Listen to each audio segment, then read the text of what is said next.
All right, folks, black mayors all across the country, they are sick and tired of Confederate monuments. And the mayor of Enfield, North Carolina, took down one of those monuments. Mondale Robinson said enough is enough. He replaced a white Republican mayor in that particular town in North Carolina. The decision to topple the 94-year-old monument on Sunday night was based on the best interest of the nearly 2,400 people who live in the city, 85% of them black. This is what happened.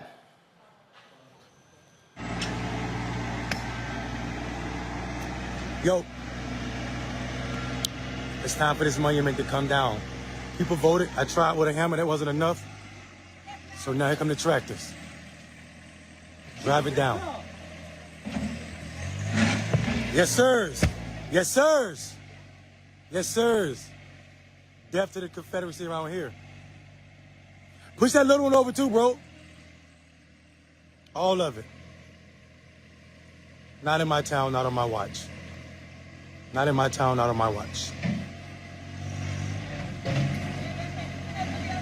Not in my town, not on my watch. All right, folks, as a result of that, white racists were not happy. They began to post these notes all around town. Not happy at all. It says, white people of Enfield, you have let a nigger, their word, tyrant, stomp on your white heritage. What will you do? Don't let them get away with anything. Loyal White Knights, the 24/7 phone number as well. Listen to their podcast and their phone number for them to call in. Joining us now is the mayor of Enfield, North Carolina, Mondale Robinson. Glad to have you back on the show, Mondale. So folks have not been, the white folks, they have not been happy with you. Look, the same thing happened in Birmingham. Randall Woodfin took a monument down there. You had Stephen Reed in Montgomery, Alabama, did the exact same thing. And so, I mean, look, you have these places, these majority black cities where they have been forced to keep these monuments up by Republican legislatures. Yeah, it's good to see you, Ro. I hope you had a good vacation, brother. Here's the problem for me. This monument has stood since 1928 in that park, and in my entire life, and I'm only 43 years old, that park was called the White Folk Park. It wasn't until recently till it got a name, Randolph Park. Everybody in Enfield know that park as the White Folk Park because black people first were not allowed there. When they were, that monument was a water fountain was added on that monument that said white folk only. Later in the years, after it was placed there, they etched on the back some ode to other wars. But the main purpose of that Confederate monument, my man, was to remind black people that the Confederacy was still alive. And this is some of the sentiments we've received, not just that leaflet that you saw from the Klan, but some of the emails I've been receiving from white residents and also white people all over this country about the invisible empire and how black people need to understand that the Confederacy has never died and will never die. And I mean, you know, for me, it was a no-brainer. My dad suffers because he was the son of a sharecropper. My grandfather died not even being able to walk. My mother has memories of being sprayed with water hose. And I, deal with PTSD that's definitely associated with the epigenetics. And that PTSD was every time I saw that Confederate monument on the front of that statue, I felt some type of way. This park is less than a block away from my house. And it had to go. So, you know, I'm not going to sit around and talk about it. I'm just going to do it. And whatever the legislature want to do, whatever the SBI want to do, we can deal with that when it's time to deal with that. Now, is there a state law in North Carolina that prohibits Confederate monuments from being taken down or removed without approval from them? So this is the tricky part. There is a statute that was passed 2015 and modified in 2017 in North Carolina that says you cannot you can't permanently move or remove statues that are odes to veterans or that are murals to veterans. But that's if the state own it. There are some exceptions if it's personally owned by a private group like the Daughters of Confederacy or if it's property of a town or a city that state does not want you moving those monuments, but my board voted 4-1 to remove it. So I did that, knowing that we had exceptions. There are exceptions for moving monuments if it poses a public safety or a risk to the public health. And I feel like Black children seeing this monument in the front of swing sets at a park is definitely a threat to their personhood. And I felt that's enough grounds to take it down the way I took it down. And so with this, with that particular statute, in the case of Alabama, there's a fine. There were people who stepped up, paid the fine in Birmingham, paid the fine in Montgomery, and they moved on. What are the repercussions you might face in North Carolina? So here's the tricky part. The SBI is doing the investigation, but when they interviewed me, they told me they were doing the investigation on behalf of Halifax County, the county where Enfield is. The problem with that is there's no client. I mean, there's no plaintiff in this case because the SBI was talking to me about destruction of property, personal property. Well, my town owns that property, so I don't know what destruction they're talking about. Because Enfield is not going to press charges against me. The call to the SBI was actually done by Enfield's police chief because he felt like he didn't like the way I took it down. But he's not a voting member of our board. Our board had already decided that it was going to go. And I told the board to save the town money, I'll take it down myself. And I did just that. So whatever the repercussions is, if it's a fine, if it's a charge, we're going to carry on doing what we do, Roland. You know that. Totally understand. Mondo Robinson, we surely appreciate it. Thanks a lot. Indeed. All right, I'm going to bring in my panel right now. Dr. Mustafa Santiago Ali, former senior advisor for environmental justice at the EPA. Teresa Lundy, principal founder, TML Communications. Demario Solomon Simmons, civil rights attorney, founder, Justice for Greenwood, will be joining us a little later in the show. Look, here's the whole deal here, Teresa. You've got these Republicans who are defenders of the Confederacy. They do not like when Black folks exert their power. They want to control these cities. Now, Republicans love talking about local control, except when Black people are in charge. You're absolutely right. But even the basis of what the Confederacy stood for was about controlling slavery, controlling the rule of law of which Black people were enlisted in. And so, as we think about what the Civil War looked like and, what they were fighting for, part of it was the moral sense of slavery. And so now it's modern day slavery in the midst of having these elected officials still trying to control African Americans, our funding. They come with different laws and, also just try to matriculate different things that really don't have a hold on some of our communities. So it's definitely important that we start to understand and what it looks like, and also the senders of these messages who say they fight against slavery, but yet we keep seeing time and time again when their claws actually hang out for them. And the thing here, Mustafa, it is simple. These Republicans do not want Black folks determining their own fate. They want to force Black residents and Black elected officials to have to keep these Confederate monuments. They want to keep the Confederacy alive, and that is today's Republican Party in Mississippi, in Alabama, in South Carolina, in Georgia, in Arkansas. We could go on and on and on. It is in the South. Yeah, my grandmother says you have power unless you give it away. So we're utilizing our power. We're utilizing our power to make sure that monuments of hate no longer have fertile ground in the 21st century. And we also understand that these monuments of hate also have traumatic impacts in and on our lives. And we are no longer going to carry that trauma by allowing these types of things to be placed and to be viewed inside of our communities. So I'm very, very happy that the mayor moved forward in the way that he did and the decisiveness of the way that he did. And I hope that all of us will also back him up. If there's a fine, we should make sure that the money is raised in a matter of minutes to make sure that that's taken care of. I just get a kick out of the folks, again, who do all they can to defend this nonsense.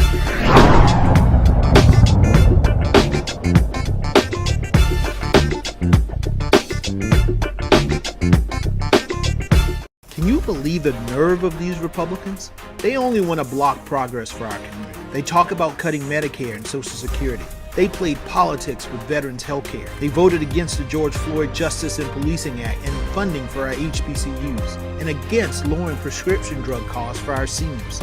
These Republicans keep trying hard to stand in the way, but President Biden, Vice President Harris, and Democrats won't let them. They are delivering for us. The Democratic National Committee is responsible for the content of this advertising. When we invest in ourselves, we all shine.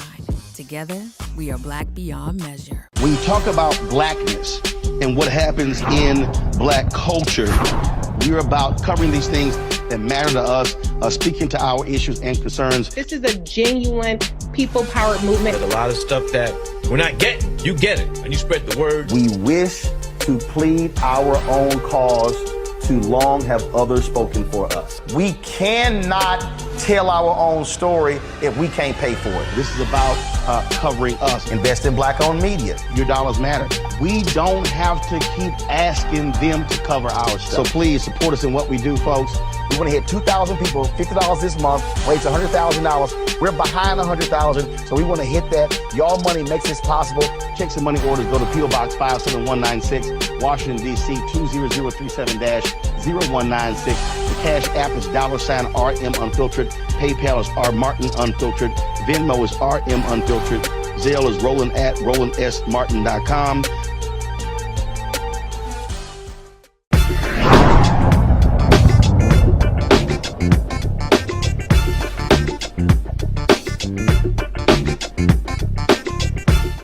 All right, y'all. So over the weekend, some all kind of drama took place with the Florida A&M football team.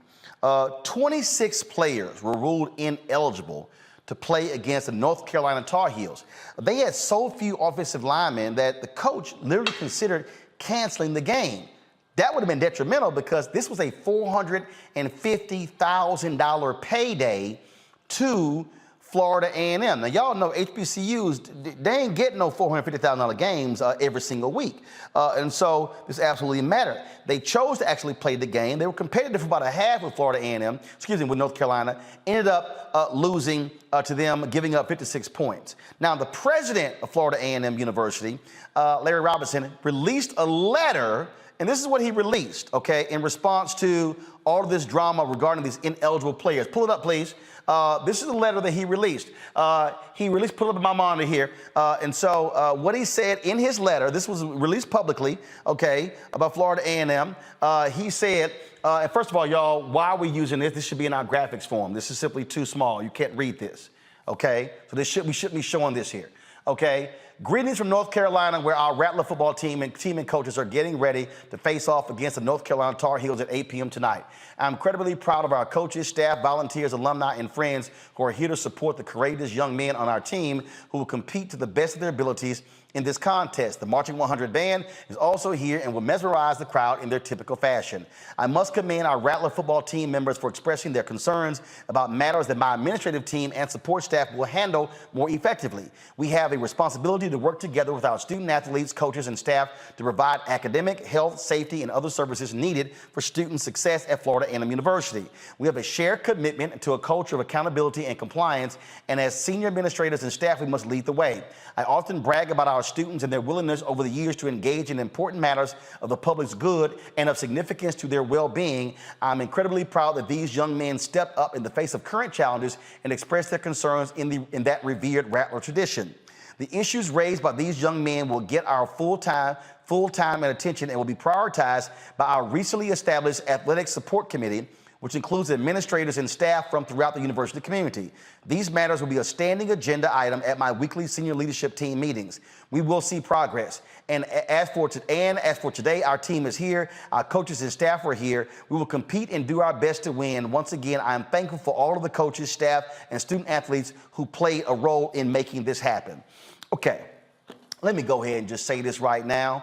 And again, y'all, I've spoken on the Florida A&M campus. Y'all know how I feel about the importance of HBCUs. I know many Florida A&M graduates, my frat brother Will Packer, Rob Hardy. I know Cheryl Smith. I know Kim Godwin. I mean, all kind of people. Myra Lowe is down there. She's the head of the School of Communications. I was just with her when Ben Crump gave them a $50,000 check for the School of Journalism.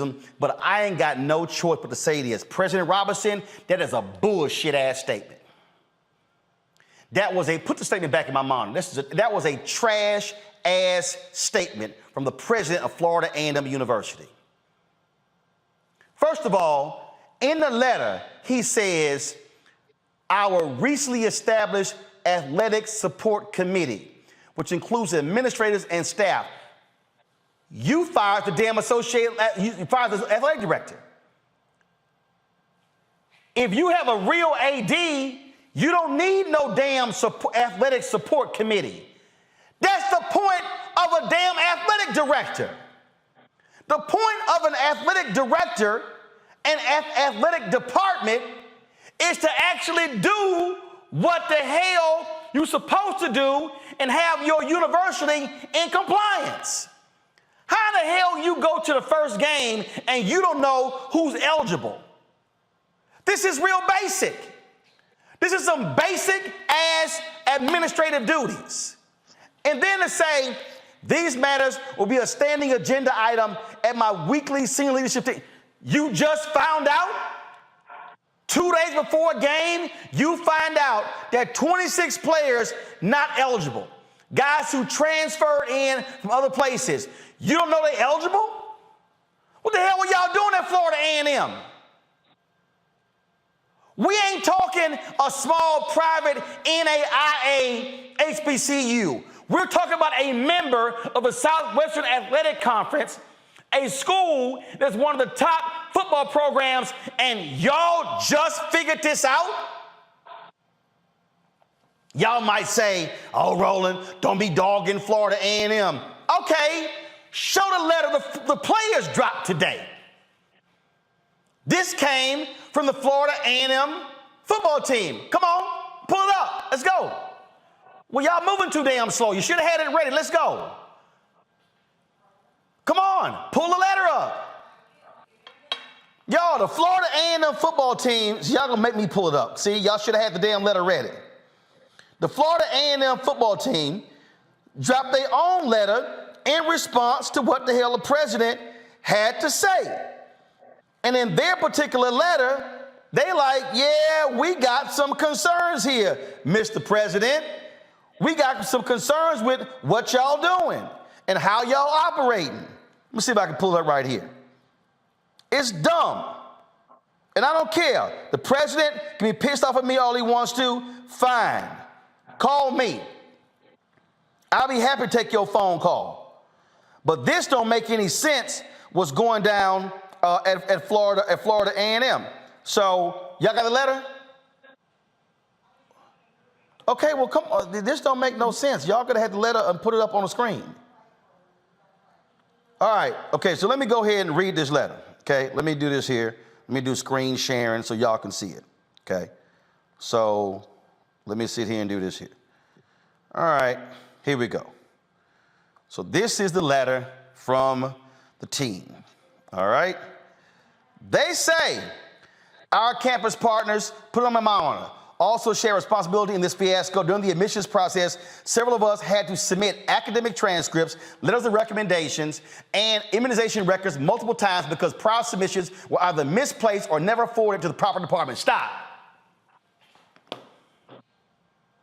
How in the hell football players got to submit multiple documents because you got folks who don't know how to sit here and actually get it right? Again, this is what happens when you fire the AD.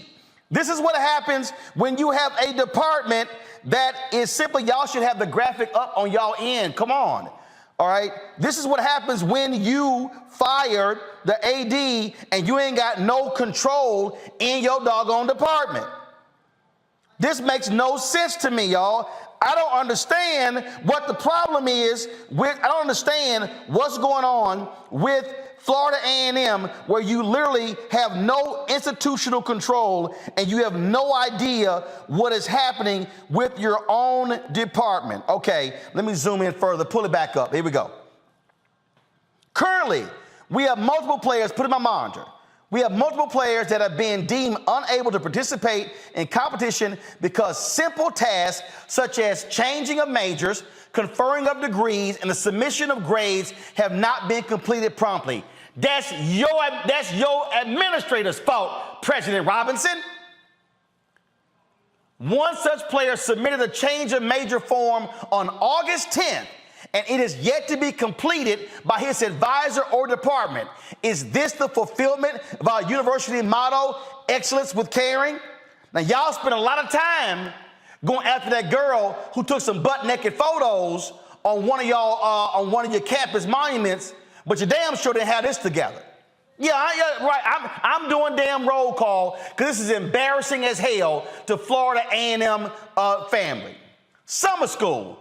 Dr. Robinson, because of our athletic obligations in the fall and spring semesters, summer school is vital to the academic success of our team. It is imperative that our scholarships cover at least part-time enrollment for the summer term. Additionally, football games are not won during football season. They are won in the grueling workouts and team activities during winter, spring, and summer months. In the summer of 2021, we were provided tuition of up to 6 credit hours plus room and board. We were able to transform our bodies and develop into a championship caliber team.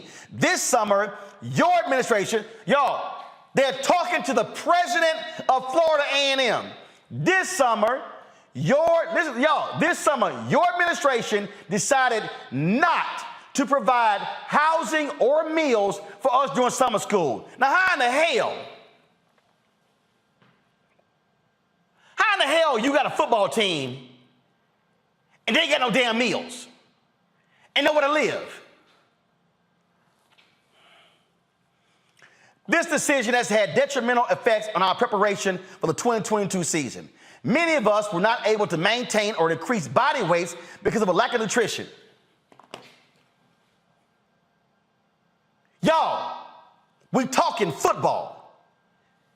Your ass gotta maintain strict. Most of us found minimum wage employment, but because of educational and athletic obligations, we were unable to work enough hours to fully provide for our needs. Do you think the same conditions are placed on the players at the University of North Carolina or Jackson State? You claim to support us, but I'm gonna pull it up. Pull up the next page, y'all. You claim to support us. If I can pull it, there we go. Here we go. You claim to support us. Support is much more than cheering for us during games or offering a few kind words after a big victory. That press release you sent out, President Robinson, that's what they're talking about. We are in the midst of the search for the next athletic director at FAMU.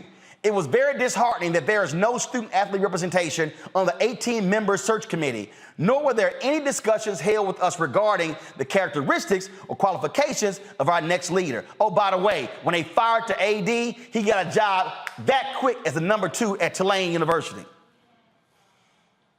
In contrast, every elected Student Government Association president is seated on the university's board of trustees. It is important that students' voices are considered in shaping the future of this institution. Concerning the next athletic director, it is our belief that the individual selected should have extensive administrative experience from successful NCAA member institutions and efficient organizational structure model to address current existing personnel deficits and a proven track record of successful fundraising.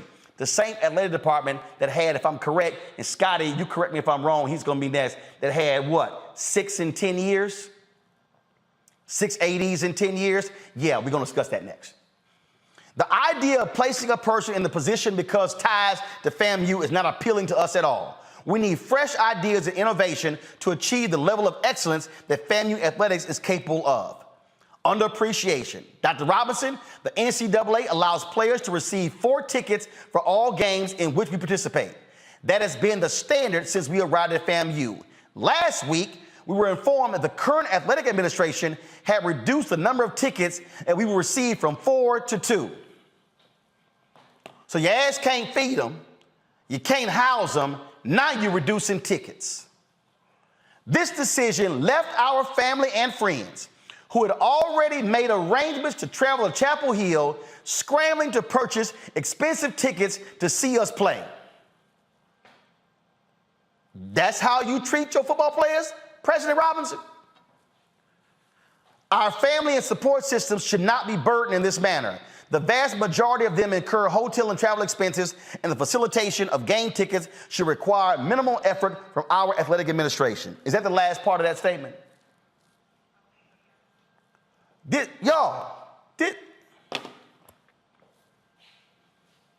Bring up our script, Scotty.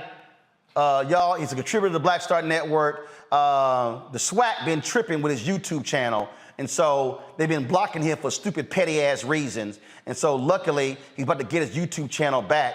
And SWAC, y'all keep playing games with Scotty. Don't worry about it. I hit some higher-ups at YouTube because y'all tripping. Oh, yeah, don't think I ain't going to call somebody at the top of the food chain. Y'all keep playing with the brothers because y'all don't like his criticism. Scott, this is stupid right here. And that was a bullshit statement by the president. Yeah, and the president of FAMU may not invite me to the campus, may not come on the show, but somebody got to say it. And the players were nice. They basically said the president is full of crap. Absolutely. And see, you missed the last section. I think the last section is the best section. I got it on my computer. I'm going to find it. Go ahead.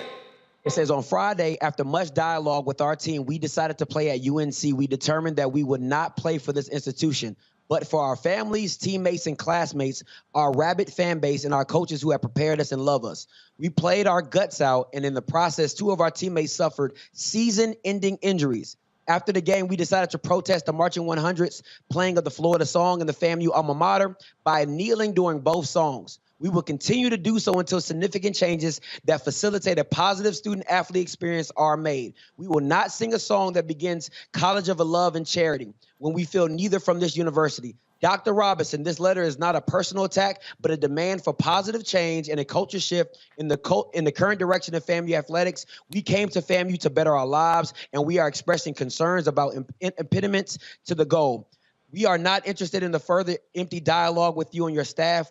We want changes made now. We have given our bodies and shed blood, sweat, and tears on behalf of the institution. It's time for FAMU to reciprocate the love. No, this is what happens when you run off an athletic director who balanced your books, was making improvements, and you fire him for some silly-ass reason that we all know is BS, and they've yet to explain to the public, and now you running around. That's like trying to sit here and we're going to do Roland's show and run Roland Network without Roland.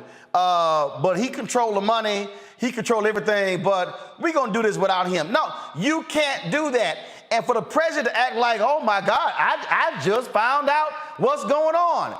This is an abdication of leadership. And it gets worse than that, Ro, because I don't even know if you've seen the updates that's been coming along. So some of the FAMU players have actually gone and got a lawyer, and the lawyer went out and put it on Twitter.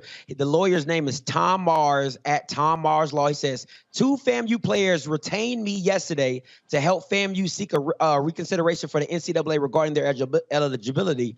FAMU has ignored multiple requests from us to see the paperwork that FAMU sent to the NCAA on their behalf. In contrast, Coach Simmons has been very supportive. So now you're also fighting the kids doing their due diligence to make sure that you did the paperwork right so they can come back and play because they've already missed games. And now you have some players who missed 4 games. You have some players who are out for the season. And everybody's trying to rush to get their paperwork together for the Orange Blossom Classic this Sunday.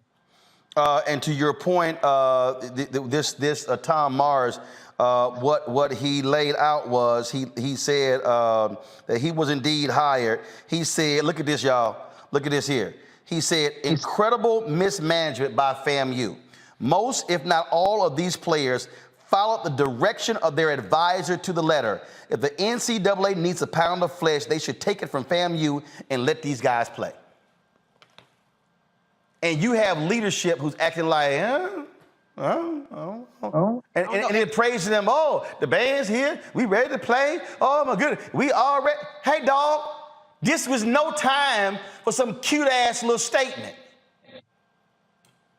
Absolutely. And what makes it even worse and what people have to really realize is the kids actually did it for the school, because even though they say the fans, if you break a buyout, if you break a contract where a school is supposed to pay you $450,000 on the day of the game, I believe the return penalty was that FAMU would have had to pay North Carolina $500,000 just for them missing that game. So in return, they saved FAMU a big check that they could not cash if they didn't play the game. And here's the deal. Those players did not have to play that game. They could have said, we ain't playing. And now FAMU had to cough that money up. So you're right. The players saved FAMU's ass. And you're not seeing the reciprocity coming back to FAMU players. I've had conversations with some FAMU players to where they're saying they're bunking up with other teammates. They're bunking up with females at the dorms. They're not allowed in the cabs sometimes because they don't have money for food and things like that unless the coaches are with them. And you know, a lot of people talk about, oh, you need to come back to HBCUs and do it for the culture, but you have kids that are currently on campus sacrificing their dignity, sacrificing their ability to play at other schools just to stay at FAMU and to deal with all these things going on. And you can't have a president that's not standing up for his players and his football players, letting them just lay with the wolves or just feeding for themselves. It's just ridiculous. Y'all, look, I know Julian had to go. Call her back because I really need, she was the president of Bennett. I just need her just to weigh in as a former HBCU president. Makongo is there, Renita is there. Makongo, this is an abomination. That statement from President Robinson, that is not leadership. Look, everybody knows you, Roland. You always say if you do good, I'm going to talk about you. If you do bad, I'm going to talk about you. Either way, I'm talking about you. And this is, I mean, goodness gracious. This is a lack of leadership once again, on every level. And schools are supposed to be places where they are creating leaders of the future. They are not only jeopardizing these men's athletic careers, they're jeopardizing their academic careers and their future professional careers. These brothers are going to have to spend time probably going back to summer school, taking extra classes, probably going to have to take more jobs. We don't know what's going on with any of their type of financial aid or loan or grant status as players. He is potentially destroying the lives of these men for years to come. And we already have issues enough with HBCUs as it relates to getting them the funding that they need and the respect that they need and that they fight for every single day with real leaders and real athletic directors and real presidents who are busting their behinds every day for our young people. And this is a failure at every juncture. And I'm so glad you played the letter of the students, because without that, so many people are just going to go by what President Robinson is saying and say, oh, well, these kids should be thankful just to get an education and they're working with them. No, he's destroying their future, and this is disgraceful. We talked about what BYU did on the other side with the racism and everything, but this is homegrown ineptitude that's coming from our own people that is destroying the lives of these brothers, and I commend them for standing up. And as you said, as off script, they could have cost FAMU $500,000 by not showing up, but they're still there, still showing the character, still showing the spirit, still showing up for the school, showing up for their family, showing up for their community, and they can't even get the proper housing and the meals. This is disgraceful. The athletic director should still be there, and this president has to go. Hey, Scotty, here's the whole deal. People forget that the Grambling football team protested years ago to conditions on that particular campus. The Florida A&M band should say, ain't gonna be no halftime unless you fix what's happening with the football team. This is where you gotta have allies saying, no, business ain't gonna be business as usual. And this is where, and Florida A&M is also a state school. Where in the hell is the Florida Black Caucus? Where the legislator is saying, hey, what's happening here is wrong. This is utterly ridiculous. And for the players to be complaining about not having housing and no food, man, give me a damn break. No, it's ridiculous, and you see it you're seeing it at just every level because this happened last year where a few players, not to this magnitude of 26 players, but you had very significant, prominent players that you were expecting to come into this OVC game that were supposed to be playing. They weren't playing. Why? Because of paperwork issues. And now you having one person in compliance who has to do all the compliance and all the push of the paperwork for all these athletes.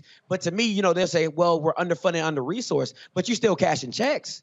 You still getting paid on the 1st and 15th. So you're okay to spend the money, but you're not doing the work that's required to get the check. So something has to give. You either have to come out and ask for help publicly and say, hey, FAMU is leaving me without the resources to do right by these kids, because you being in silence to me just says that you're adding to the problem. You're just hiding it and hoping you wouldn't get caught, but you got caught. And Renee, here's the deal. These HBCU students ain't playing. We saw protests at Howard University over dorms. We saw it happening down there in Atlanta. We see it happening at Lincoln University. Tennessee State, not Lincoln University. Tennessee State over housing. These folks will go to social media and call your ass out. They ain't playing that whole game. Yo, don't criticize us because you'll make us look bad. No, you're making yourself look bad. No, this is terrible. It's egregious, and it's also unbelievable. And the reason I say it's unbelievable is because we all know that HBCUs are struggling, usually struggling financially, but some of these problems are not even about money. That's what's so unbelievable. It's like they could just do better. And it's just such bad timing, too, when you've got now unprecedented attention towards HBCU athletics with everything that Deion Sanders has done. Like, this is the wrong time for all this. And so, like Amakambo was talking, he was saying that, they're really ruining their lives. I was thinking the same thing, because they could have gone to a white university and been treated this poor. Like, this is it's just unbelievable. And it's embarrassing. And as somebody who grew up in Florida, I just absolutely hate to see that this has happened to FAMU, because FAMU is a well-loved HBCU. It's important to the state. It's important to our culture. I mean, it's just unbelievable, and it's unacceptable. Hey, Scott, I'm gonna give the final word, but I'm gonna say this here. President Robinson, you need to come on this show. You need to sit down. Don't just try to, he needs to do a live stream where he is addressing these issues, when he's addressing these football players, and what he should be saying, what that little weak-ass press release should have said is, I've told my administrators you got 72 hours to fix the problem. Not, oh, this is gonna be on my agenda at my weekly meeting. First of all, that's you saying, we're gonna let this thing continue for weeks on end. Nah, from the football players, ain't no game. Ain't no game. Ban, we ain't playing. Shut it down, send that kind of message to the administration. That's a tough one, because you had top players who Isaiah Lands, the BJ Bowlers, that have NFL draft stock that were not allowed to play in the UNC game. And we know what happens when you do well against a FBS program. The Jacoby Durants, the Darius Leonards, you get looked at differently and you get picked up prospectively. But this is the thing. I have a good friend who's a FAMU. He's a legacy. His mom and dad both taught at FAMU. His name is Kofi Hemingway, and he said numerous of times that they need a town hall meeting. They need to have President Larry Robinson in the middle, and he addressed all the questions and concerns from fans, from alums, from sports to athletes, all of it, because you can't sit up in your room, you can't come down for the press releases and the pictures and not deal with the real issues that are going on at FAMU. And I hope somebody holds them accountable, and we'll see where it goes from there. All right, so this is real simple. So y'all can spread the word. Florida A&M football team and students, I will bring Roland Martin Unfiltered down to Tallahassee and host that town hall. We will live stream that town hall. Not only to our platform, we'll send to the Florida A&M YouTube channel, their Facebook page, to the alumni page as well. So if y'all the football team, if y'all want to do that town hall, y'all give me a call. Email is roland@rolandsmartin.com. I will bring this show down, and we will actually do that and take every question. The president should stand there unless you show up. All you gotta do is call. That's what's up. I'm gonna definitely clip that, and I'm gonna put it all over my YouTube. They definitely gonna make that happen. And that's what happens when you own your shit. Simple as that. Scotty, y'all, subscribe to All the Scripts YouTube channel, please. Let's get those numbers up. Scotty, I appreciate it, man. Thanks a lot.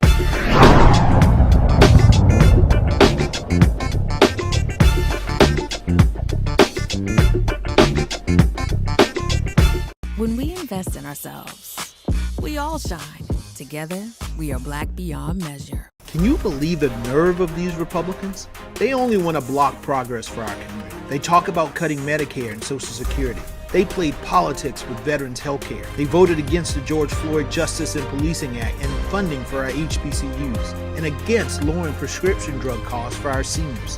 These Republicans keep trying hard to stand in the way, but President Biden, Vice President Harris, and Democrats won't let them. They are delivering for us. The Democratic National Committee is responsible for the content of this advertising.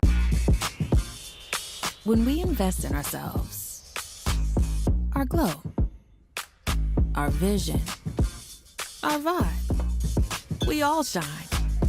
Together, we are Black beyond measure. When you talk about blackness and what happens in black culture, we're about covering these things that matter to us, speaking to our issues and concerns. This is a genuine people-powered movement. There's a lot of stuff that we're not getting. You get it, and you spread the word. We wish to plead our own cause.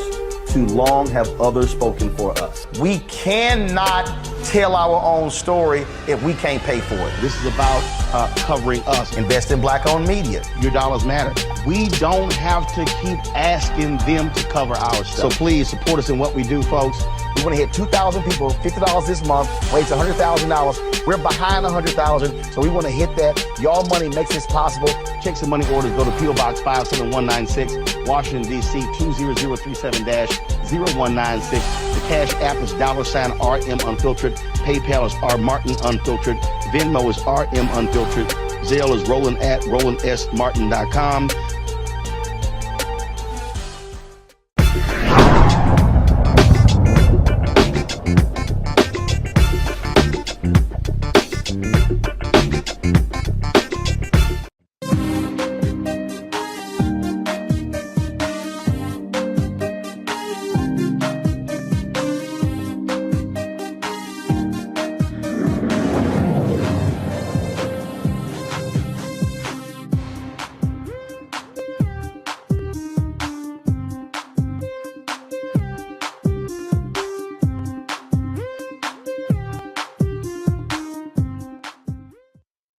All right, okay, come on.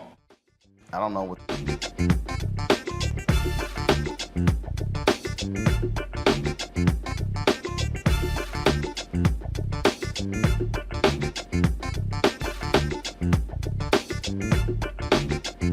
All right, folks, last night we told you about Florida A&M University, some issues that have been taking place with their football team. There were about 26 ineligible players who couldn't play in Saturday's game against the University of North Carolina. Well, the football players released a particular statement laying it out. And so the university then released a statement because the players talked about a fundamental problem they had with being cleared, the process they actually go through to actually to be eligible. And so the players had some damning allegations. The university responded with their own statement. This is what they actually published after the players' letter was released. They said, consistent with FAMU's long-standing commitment to maintaining a culture of compliance and performance with NCAA guidelines, we are justifiably proud of having achieved 13 of our 14 sports programs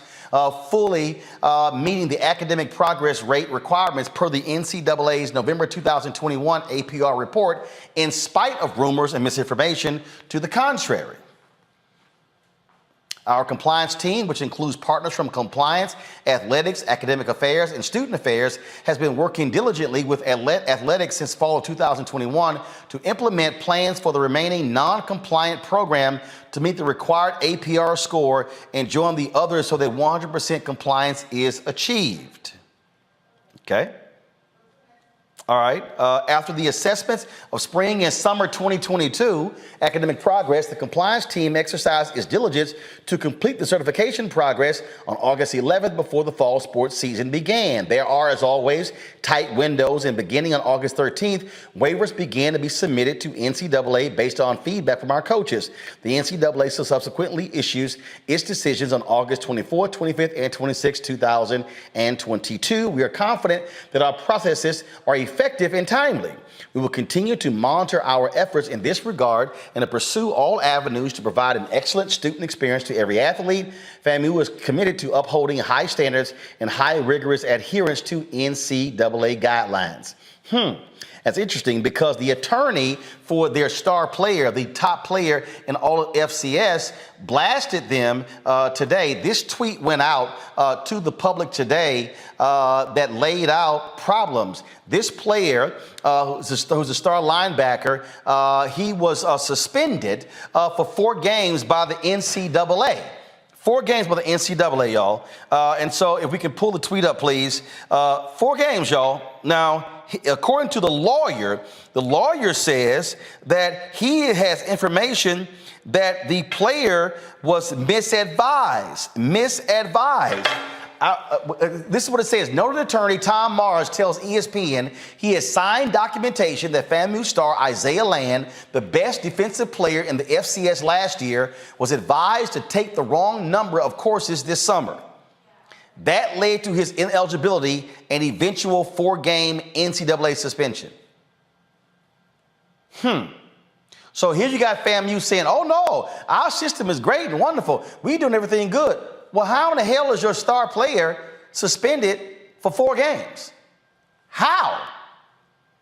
It's your star player.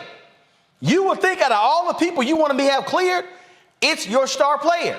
Now, after last night's report, now the Florida A&M band has been reaching out to me saying they're being treated worse than the football team. But they've said is they've had problems with members being cleared. I heard from several band members and folks who work with the band who say they have the issue every year. One person said that the upperclassmen have figured the system out, saying they have awful advisors and they are having to teach the freshmen and sophomores what classes to take in order to graduate. Huh? Really?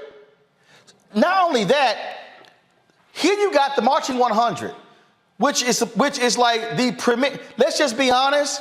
The band is bigger than the football team, the basketball team, every other sports team. This is what they laid out to me. They said when they went to North Carolina, they took a 13-hour bus ride to North Carolina on Friday. Then they get there, they had 9 a.m. practice on Saturday morning. Then the band went, no, don't show that photo please yet, y'all. That's not the photo I want to see. Hold on, I'm gonna set this whole thing up, okay? Then they had a 9 a.m. practice, okay? Then they had some other events to attend to. Then they go to the game, perform at the game, perform after the game. Then they said, here they are, tired, sweaty, hungry. They don't go back to the hotel. They have to check out. They literally are changing clothes on the bus. No shower, nothing. Men and women having to change in front of each other. And then they said, when it came time to eat, this is what happened. They had ate at a rest stop, boxed lunches, cold food. Now show it, please. That's one of the photos they sent me. Not a hot meal, a cold meal, sitting at a rest stop. Really? Now, according to band members, remember, it was 10 years ago when the drum major, Robert Champion, was killed due to hazing. And a lot of things were put in place. I was told that the band used to spend 2 nights, Friday night, Saturday night, but after that, they put clamps on the band. That was a decade ago. If you're a 21-year-old kid in the band now, you were 11 years old when that happened. And so why are you putting your premier institution, your face of your institution, going through that? How in the world are you not giving them hot meals? How in the world are they having to perform multiple times to recruit, do all those things, and then got to get back on a bus and travel 13 hours? This is what I was also told about folks there, that for the last couple of years, they've complained, and the president's made clear, y'all keep complaining, then we gonna shut you down. Not only that, I was told that some of the students had housing issues when they got back from North Carolina, that they were locked out of their dorms and they had to sleep in the band room. Apparently, Florida A&M has a housing issue with mold and some other issues. 200 to 300 students have had to live in hotel rooms as a result. I'm trying to understand, really? Is that how you're actually treating the individuals? Now, one of the things that's also interesting here is that I was told that President Robinson would not sit down with members of the band to address this issue or the Board of Trustees. This is one of the quotes. The football team gets treated better than the band. We have to do parades before the game. Sometimes they give us an apple and a sandwich. Everybody knows what is going on. This is crazy. This is another quote. Every year we lose a lot of band members. We've learned to work the system ourselves. Our advisors are incompetent. Our advisors are incompetent. Really? Now, this is what stood out to me. A person tells me, the best meal I've gotten since I've been in the band is a Chick-fil-A meal. That's the best meal that I've gotten.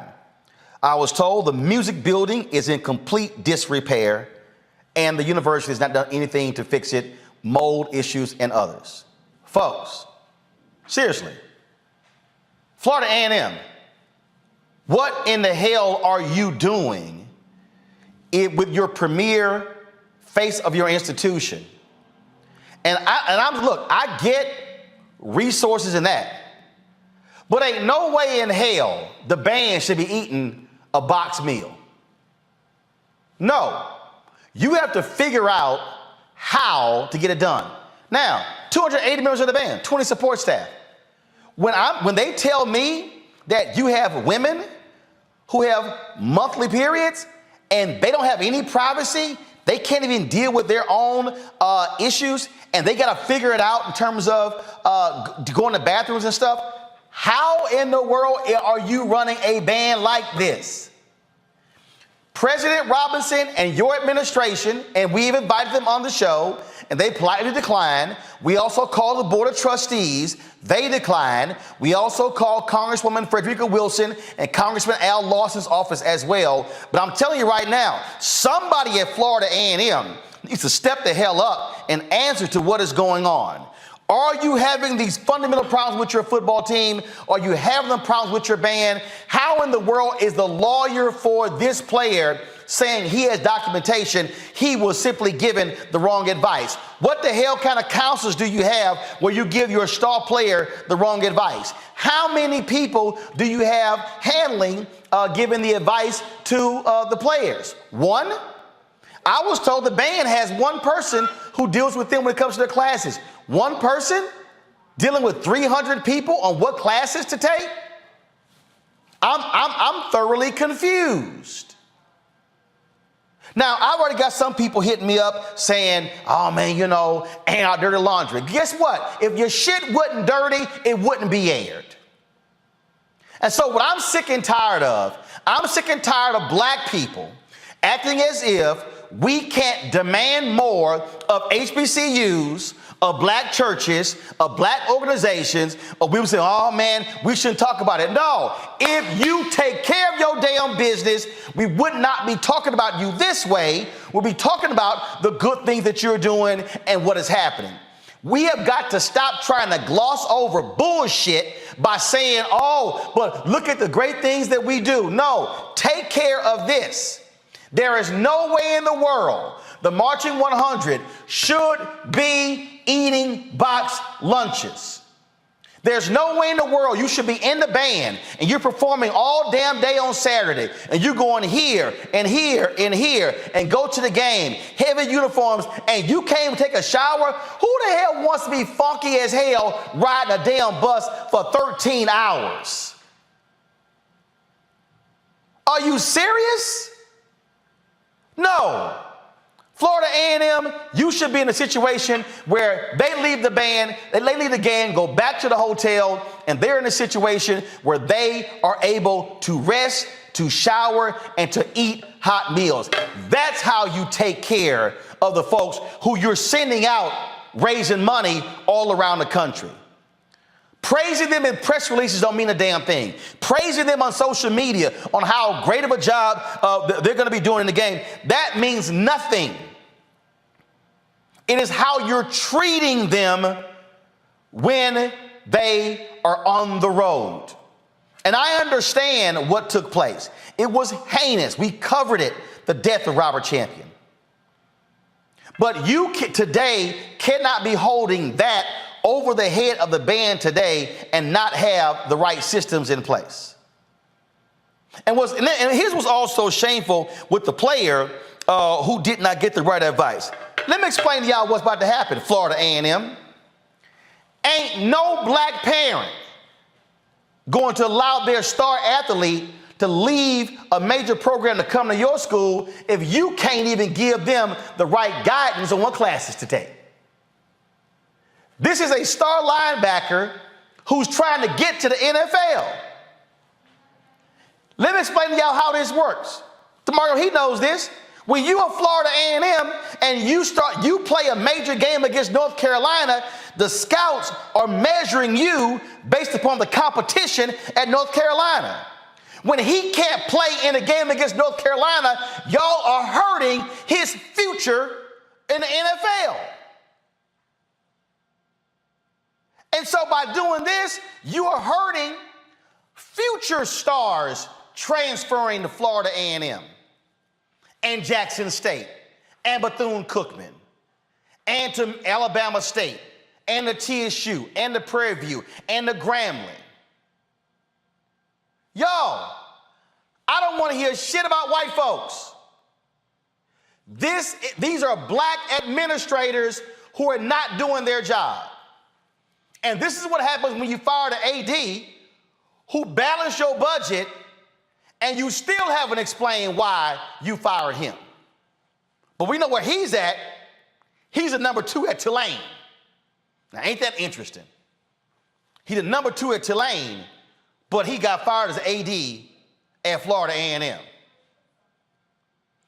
Y'all have heard me say this again, and I'm going to keep saying it. I am sick and tired of black institutions talking about, oh, how we're surviving. We must be having thriving conversations. And see, oh, I heard all that bullshit. You went to the white school. Hey, it ain't my fault I went to Jack Yates High School and Texas Southern University was right across the street and they had a school of communications and I was a number 1 student in my high school in school of communications and they never recruited me. Prairie View, 50 miles down the road, never recruited me. So you damn right I followed the money at Texas A&M. But what we need to understand is I need folk to stop sitting here saying, send your kid to a HBCU. You got to handle your business if you want our kids to go. And so President Robinson, stop addressing the issue in press releases. Answer the question, is your band being treated this way? Is your band having to ride up on Friday and ride back on Saturday? In a 24-hour period or 36-hour period, they're spending 26 hours on a bus? Are they eating cold food? They can't take a shower? Is that literally how you are treating the Marching 100? Somebody needs to answer this. Somebody needs to confront, and don't say, oh, I'll put it at the top of my agenda. This is going to be a part of our weekly report. No. Leadership says we're getting this fixed in the next 72 hours. Because I'm telling you right now, y'all, I can guarantee you future stars will give second thoughts to coming to Florida A&M. Because if they say, y'all ain't taking care of the players now, why in the hell am I going to go? Why am I going to show up on the campus? This is what happens when you don't take care of your business and it goes public. And trust me, I know some of y'all gonna be sitting here, hitting me up. Oh man, you had to go that hard. I can tell y'all right now, I was in the band in high school. I can't stand cold ass food today. You think I'm going to sit here and march my ass around all damn day at multiple events, then play and march in the game, and all you got for me is a box lunch after the game? You done lost your damn mind. That's not how you are to treat your student body.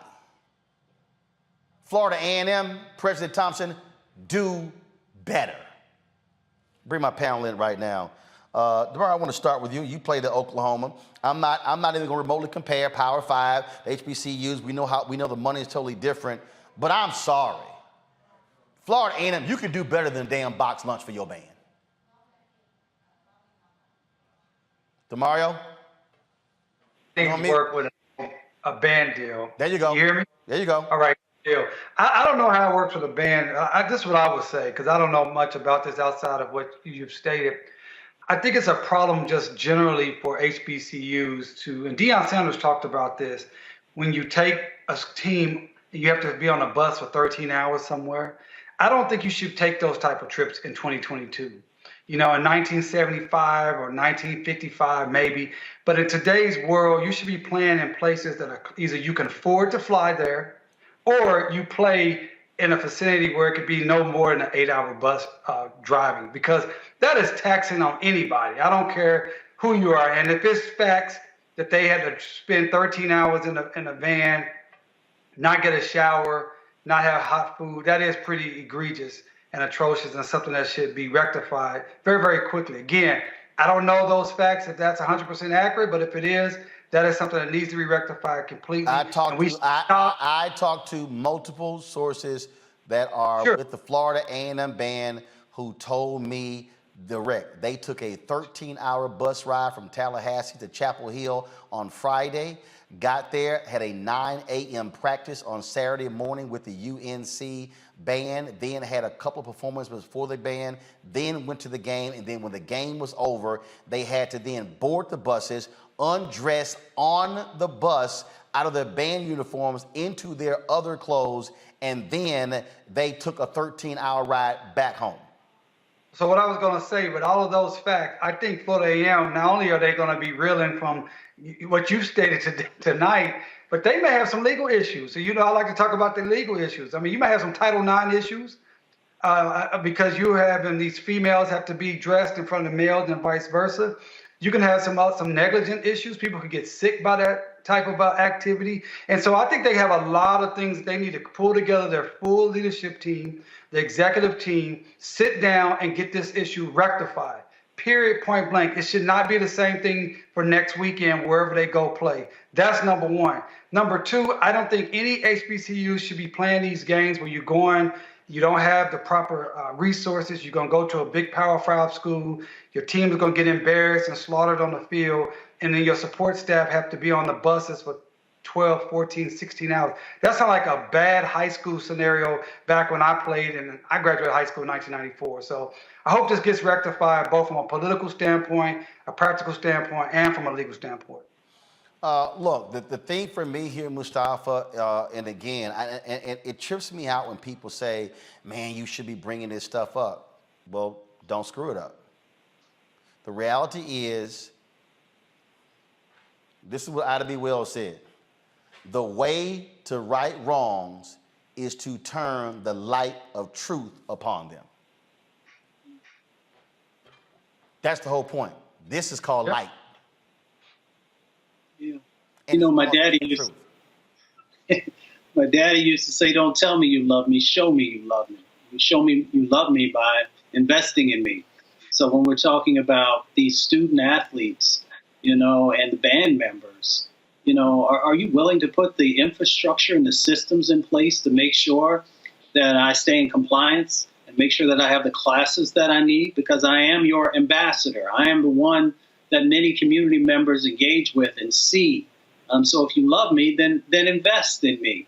You know, invest in also making sure that you see my humanity and that you're willing to make sure that I have the sustenance that's necessary for me to be able to operate on a high level. That's both if I'm an athlete or if I'm in the band. So it sounds like, you know, the FAMU has some significant work that they need to do in making the investments to show that they truly love both the band members and their athletes. And look, this is the video right here. The band put up. This is the video on their channel, and you see this. These are the buses they're riding in, and I get it. You're riding those buses. Let me show you at the top of the video. And look, I get it. But the bottom line is this here, man. Look, you are taxing these students. Right. That's the thing that people need to understand.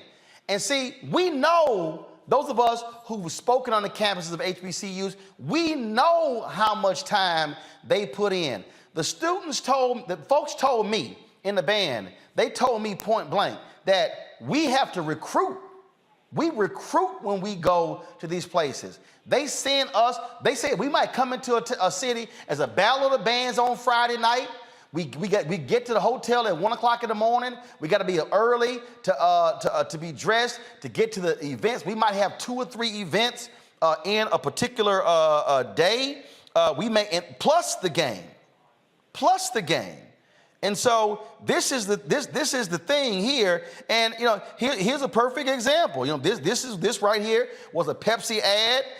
Where the band was in the ad. I dare ask the question: how much was FAMU paid for that ad? Was it fair market value? Okay, I saw the FAMU band in Louis Vuitton fashion show. I wonder how much that multi-billion-dollar company paid for them. This is what I'm saying. And y'all have heard me say this, and I'm gonna say this over and over again, and I'm gonna say it loud and clear. I have seen some awful negotiation deals from HBCUs. Why? Because they are people negotiating the deals who don't know a damn thing about negotiating, who know nothing about sports rights, who know nothing about media rights, and guess what? They getting screwed in these bad deals. And what I'm saying is, if this is supposed to be your premier institution, you take care of your premier institution. That's what you need to do. And so President Robinson, they've told me, they've said you won't meet with them. The president of FAMU, this is what they told me. I was told point blank today that the band building is in disrepair, that there's mold, it is dirty, it's dilapidated. The president of FAMU needs to go meet with the entire band. Not 1 or 2 students, not the drum majors, the entire band, and take their questions and listen to what they have to say. And he should do the exact same thing for the football team. That, Teresa, is leadership. And if you do that, then you don't have the football team dropping a public statement. You don't have football players hiring attorneys, and you don't have band members calling me saying, hey, Roland, can you please get this out because they've shut our voices down. You're absolutely right. I mean, you can only get leadership when you see it. And so half the battle is, the president did not, and his staff did not communicate effectively with their students. The students are part of the backbone of, some of these programs. They're the backbone of some of this funding. And so, I don't want to say, some of these, I was a college student myself at a HBCU school, so we don't want to say we're getting pimped out, but half the battle is, we are being used in some way to further our college education. But that doesn't mean that we should have to go through some of the nuances. It's 2022, where they're not getting some of the basics. They're not feeling like they're wanted. Half the battle is these students are going to class full time. Some of them actually have jobs and they're on the field still promoting excellence. So if at the higher level, they're not giving us excellence in the executive and administrative role, then they actually need to rethink what recruitment actually looks like.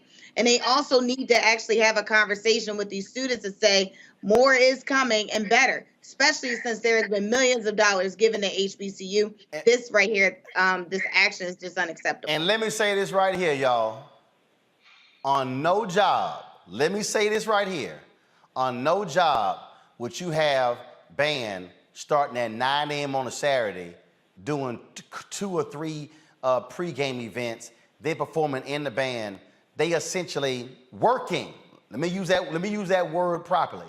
Working 12 and 14 hours on a Saturday. and then you got to get on the bus to go back home. Nah. So FAMU president, FAMU board of regents, FAMU alumni, what y'all gonna do? And yes, all of you Florida politicians in the state legislature, what y'all gonna do to properly fund Florida A&M properly? That's the question y'all need to answer. And let me be clear, I am not scared to do another segment. I'll do a Florida A&M segment every day until we get answers. That's a promise. And any other HBCU out there, you doing students wrong, guess what? I'm gonna hit you too. Because if I don't accept less than excellent on this show, do you actually think I'm going to accept it in other black institutions? Hell to the no. All right, folks, back to our Road Mark Unfiltered video in just one moment. When we invest in ourselves, we're investing in what's next for all of us. Growing, creating, making moves that move us all forward. Together, we are Black beyond measure. Folks, Black Star Network is here. Oh, no punches! I'm real revolutionary right now. Support this man, Black Media. He makes sure that our stories are told. Thank you for being the voice of Black America, Roland. Stay black. I love y'all. All momentum we have now, we have to keep this going. The video looks phenomenal. See, this difference between Black Star Network and black-owned media and something like CNN. You can't be black-owned media and be scared. It's time to be smart. Bring your eyeballs home. You dig?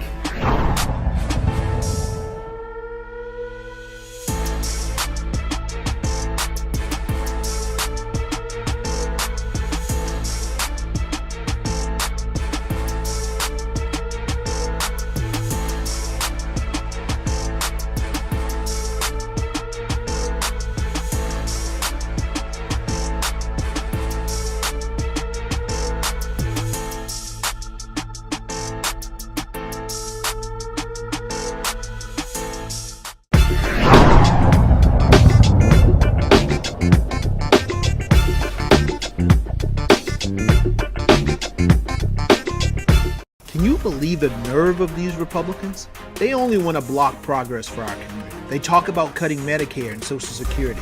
They played politics with veterans' health care. They voted against the George Floyd Justice and Policing Act and funding for our HBCUs, and against lowering prescription drug costs for our seniors. These Republicans keep trying hard to stand in the way, but President Biden, Vice President Harris, and Democrats won't let them. They are delivering for us. The Democratic National Committee is responsible for the content of this advertising. Hatred on the streets, a horrific scene, a white nationalist rally that descended into deadly violence. White people are losing their damn minds. As an angry pro-Trump mob storms the U.S. Capitol, we've seen shooting. We're about to see the rise of what I call white minority resistance. We have seen white folks in this country who simply cannot tolerate black folks voting. I think what we're seeing is the inevitable result of violent denial. This is part of American history. Every time that people of color have made progress, whether real or symbolic, there has been what Carol Anderson at Emory University calls white rage as a backlash. This is the rise of the Proud Boys and the Boogaloo Boys. America, there's going to be more of this. Here's all the Proud Boys, guys. This country is getting increasingly racist in its behaviors and its attitudes because of the fear of white people. The fear that they're taking our jobs, they're taking our resources, they're taking our women. This is white fear.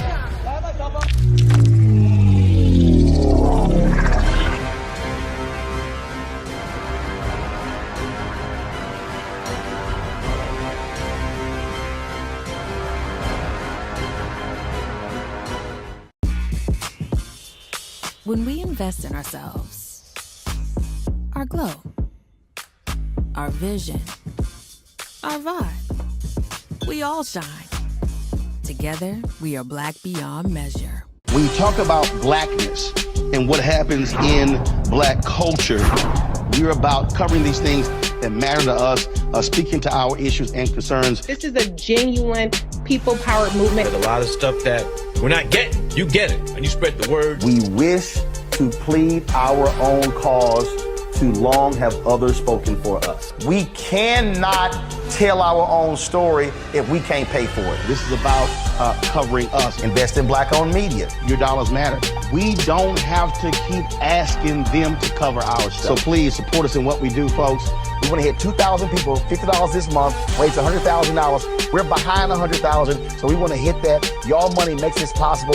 Checks and money orders go to P.O. Box 57196, Washington, D.C. 20037-0196. The Cash App is $RM Unfiltered. PayPal is R Martin Unfiltered.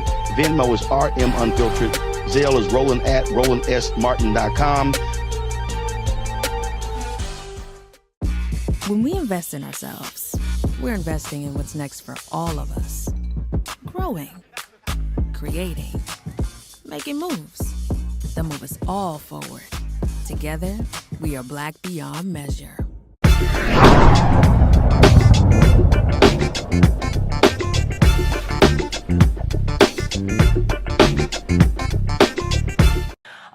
In Texas, a black man is paralyzed from the chest down. Christopher Shaw's attorney says that a Beaumont police officer flipped him into the air and then body slammed him head first on a concrete floor. We are joined by Christopher Shaw's attorney, Chance Lynch. Mr. Lynch, how did Christopher end up in this situation? Well, first, good evening to you, and thank you for having me on and taking an interest in this matter. It is extremely sad. Christopher Shaw is 41 years old, and last June, at that point when he was found in the road needing medical attention, the Beaumont police officer, James Gillen, arrived, and upon his arrival, arrested Mr. Shaw for public intoxication. Mr. Shaw was able to identify himself, speak and say who he was and where he was from, and he was still placed in arrest with his hands behind his back, handcuffed behind his back and placed into the patrol car. Once he was arrested, he was taken to Baptist Hospital, and there they completed a very brief evaluation to see if he was cleared to be able to be booked inside of the Jefferson County Jail. Subsequently, they cleared him. He arrived at the Jefferson County Jail, and once he was taken inside the bookend area by Officer Gillen, the surveillance video inside that bookend area showed where Mr. Shaw was placed against a half-glass wall with officer and deputies from the Jefferson County Jail on each side of him and in front of him, while the arresting officer, James Gillen, walked about. There was some apparently exchange of words, and you can see on the video where the officer threw what he was holding to the side, and he snatched Mr. Shaw out of the care, custody, and control of those deputies. He placed him in, it appeared to be almost like a chokehold, and flipped him over in the air, causing him to land on his head. When we saw that video, we thought that Mr. Shaw had died. His body went limp, and he stayed there in that position. And we saw blood coming from his head due to a laceration with him hitting his head on that concrete floor. Officer Gillen also fell on top of him. So Mr. Shaw was about half his size, flipped over in the air again with his hands cuffed behind his back, unable to control the fall or to break the fall or even brace himself. And the officer fell on top of him, causing a laceration on his head. He stayed unconscious for a number of seconds or minutes. They called the ambulance. They took him back to Baptist Hospital, and the officer who assaulted him, or the officer who flipped him over, should I say, let me correct myself, the officer who flipped him over, that's the best terminology to use. He was the one who was his spokesperson for the medical provision that he needed and the medical treatment. He spoke on behalf of Mr. Shaw. After a very brief evaluation from the medical staff there, he was released to go back to Jefferson County Jail. When he arrived back at Jefferson County Jail, on the surveillance video, you will see that Mr. Shaw is accompanied by the arresting officer and an assisting officer officer. One of those officers is shown literally holding up Mr. Shaw's legs because Mr. Shaw was not able to control his extremities. He was holding up his legs so his legs would not drag the ground. Once he got inside the bookend area, you'll see that Mr. Shaw was sitting in a bizarre fashion, abnormal to any person who was sitting in a wheelchair, unable to lift his head and control his extremities even the more. In fact, staff from the Jefferson County Jail had to hold up his body so that they could change him out into prison and jail attire. He was placed into a cell where he subsequently ended up on the floor, and he repeatedly asked for medical attention while the staff in the jail and Core Health, one of the nurses looked at him and simply said, "I'm not going to help you until you help yourself." His breathing became labored and he almost died. Mr. Shaw states that his breathing became labored and he told the nurse on staff who refused to help him that he was going to die on her watch. Here's the thing. Mr. Shaw laid there on that floor, unable to move for more than 18 and 19 hours in his own feces and his own urine. And finally, the ambulance was called. He was taken to St. Christopher's Hospital where they did an evaluation and discovered that Mr. Shaw's spine had been severed in several places and he was paralyzed from the chest down. To date, he still cannot stand. He cannot walk. He's in need of consistent assistance. He cannot bathe and eat on his own. Mr. Shaw's life has been completely changed. A man who used to walk to work, who walked inside of the Jefferson County Jail, is now having to be wheeled around in a wheelchair. The video that you referenced, has that been released? It has not. We have asked for the release of that video. The sheriff, Zena Stevens, called in the Texas Rangers to investigate the behavior of that Beaumont police officer once she saw the video. The Texas Rangers completed their investigation, and our request was submitted to the Texas Attorney General's office. Their office has stated that the disclosure is not permissive because it would show the inside of that bookend area. Now, I'm going to be honest with you. I have not looked at the sheriff's website, but I'm told by my co-counsel that the same bookend area that they are protecting, saying that it could possibly be a security risk, is the same bookend area that shows the pictures on the public website. So we are uncertain as to why they will not release this video. It does not show any particular exit that I would suggest that would cause a security threat to the jail or to the sheriff's office. However, they are still refusing to release this video to the public. In one of the articles that I read, it said that officers say that Shaw was inside the booking area and he became aggressive, using physical force to push the officers, according to this probable cause affidavit, which led to him being body slammed. Can you explain more about the situation and how they can make that argument? He's handcuffed. Even if he were pushing other officers, he is still handcuffed. So kind of explain if they even have legal grounds to make that statement. You know, I hate to use secular vernacular phrases, but make it make sense. You know, how does that make sense when he is arrested for public intoxication? There is an expectation that one, as a former assistant district attorney who has prosecuted these cases, and I served as a criminal defense attorney, there is a presumption that there will be aggressive behavior by one who is arrested for public intoxication. But the narrative does not change based off of just that affidavit. The facts remain the same. He was surrounded on each side, on his left side, his right side, and in front of him by deputy correctional officers of the Jefferson County Jail. This officer snatched him out of the care and control and custody of these deputies.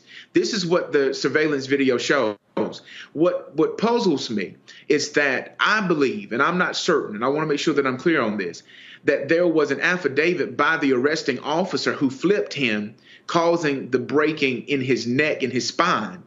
But why didn't they show the video?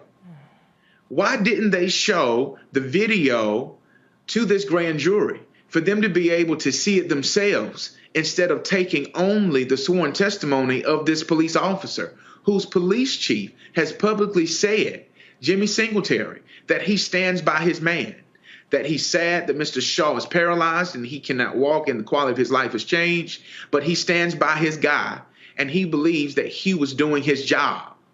Now, I don't understand how that is not excessive, and that's why we filed a federal lawsuit, because we believe that it was excessive force indeed for him to take this man whose hands were cuffed behind his back, who posed no imminent threat, harm, or danger, still surrounded by 3 officers, not including the voluminous amount of staff that was still in that area. But he was directly surrounded by 3 jail officers, and yet this officer thought that it was okay to snatch him out of their care and control and custody and flip him in the air, breaking his neck. I can't make it make sense. I've only seen the video. And for the police chief to make that statement, that's why we're saying release the video. And we'll be able to get it without subpoena power and the phase of discovery. But we still believe that the public should see what they did to Mr. Shaw. And our producers have the website of this facility to kind of show this is the corrections facility being displayed on the screen right here. And this is one of the intake sections that you were referencing. That is, in fact, the intake section that we saw. If you see where that counter is to the right, it has changed just maybe a tad bit. Maybe the counter has changed.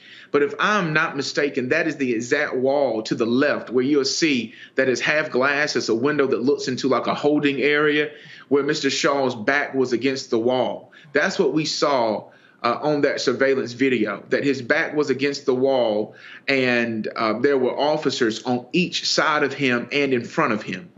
And that's when the arresting officer, James Gillen, ripped him out of their care and control and flipped him over in the air, and he landed on that floor. Let's get a full screen of that hallway that we just saw there. So according to the police department, in this hallway, they cannot release the footage because of security concerns, but you have a picture bright as day of the hallway. What is the difference between having a photo and the video of the same thing you posted on your website? I could not have said it any better. That is the exact argument, and that is exactly how we view their position.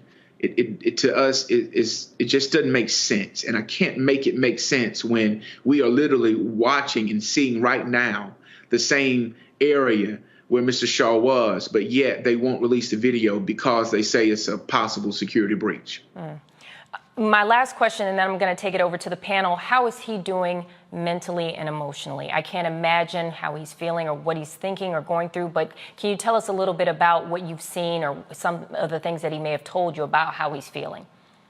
I'm fortunate to have practiced law at this point for almost 14, 15 years, and Mr. Shaw is one of the nicest gentlemen that you'll ever want to meet. His humility is impressive.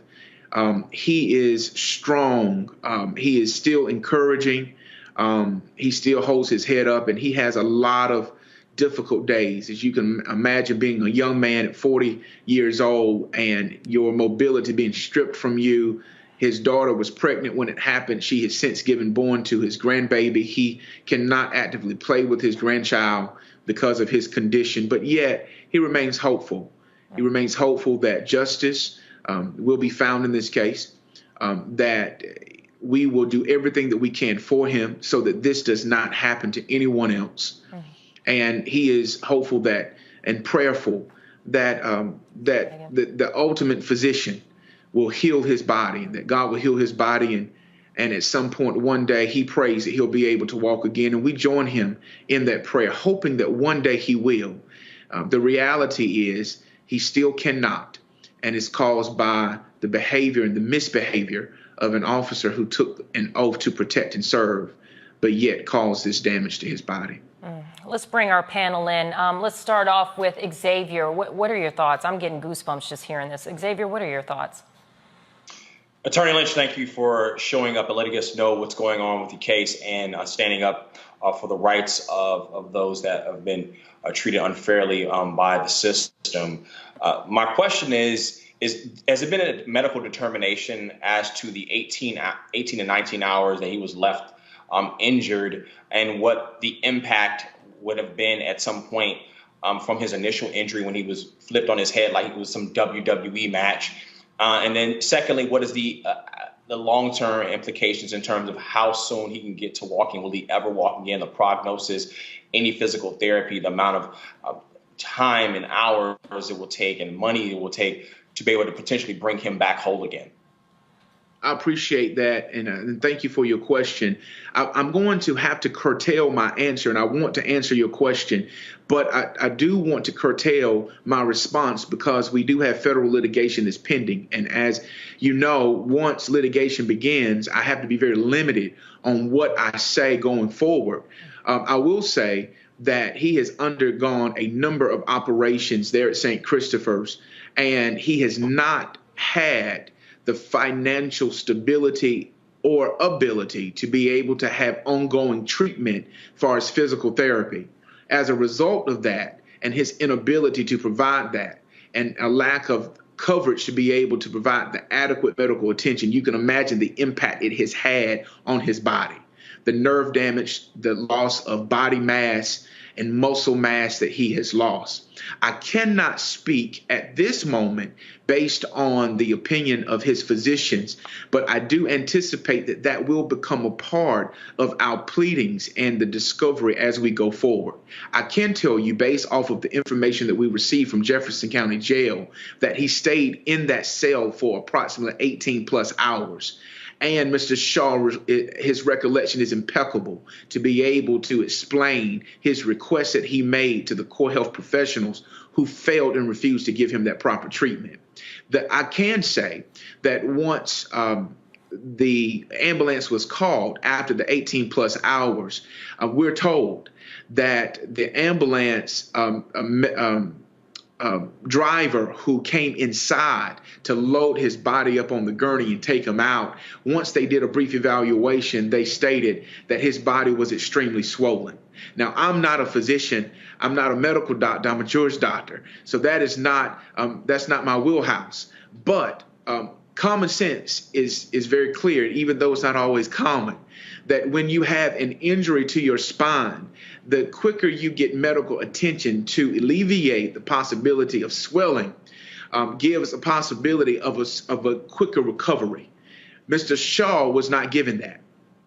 Though he asked for medical attention, they failed to do it.